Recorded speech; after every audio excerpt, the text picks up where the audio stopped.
আজ হলো ওয়েস্ট বেঙ্গলের জন্য ঐতিহাসিক একটা দিন। সকাল সকাল ব্রাশ করার আগেই নিউজ চ্যানেল চালিয়ে বসে গেছিলাম। তারপর পড়াতে চলে গেলাম। এই পুচকেটা আমার চশমাটা পড়েছিল, সেটাই দেখাচ্ছিলাম। আর তারপর বাড়ি ফিরে তো প্রচণ্ড গরম লাগছিল। আমাদের এই গাছটাতে ফুল ফুটেছে, সেটা দেখালাম। আর ভীষণ হাঁপিয়ে গেছি, বিশ্বাস করো, হাঁটতে হাঁটতে এসে।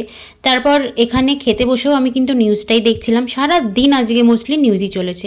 আমুলের এই ইয়োগার্টটা বেশ ভালো লেগেছে, মিল্কি মিস্টার থেকে। আমার পাইনঅ্যাপেল ফ্লেভারের ছিল ওটা, ওটা খুব ভালো লেগেছিলো। তারপর একটু শুয়েছিলাম, ঘুম থেকে উঠে ওরা পড়তে এসেছিল।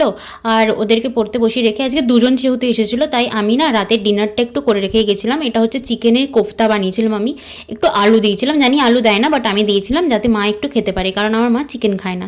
তারপর মা এটা বেলপানা বানিয়ে রেখেছিল দুদিন ধরে, বাট খাওয়া হচ্ছিল না। না, আই গেস আগের দিন রাতেই বানিয়েছিল, তো ওটাই আমি খাচ্ছিলাম। আর এদিকে দেখি বেশ ভালো মেঘলা মেঘলা ওয়েদার করে এসেছে, ভালোই লাগছিল দেখতে।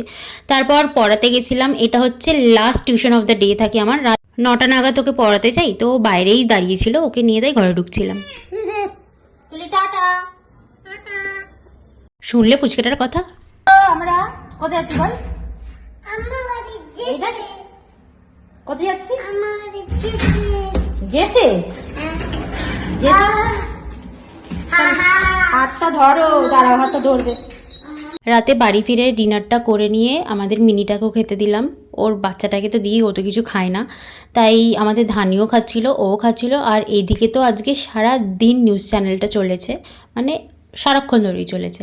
আর অলমোস্ট অনেকটাই রাত হচ্ছিল তখন, আমার এখন এক্স্যাক্টলি মনে নেই, তখন প্রায় অনেকটাই রাত ছিল।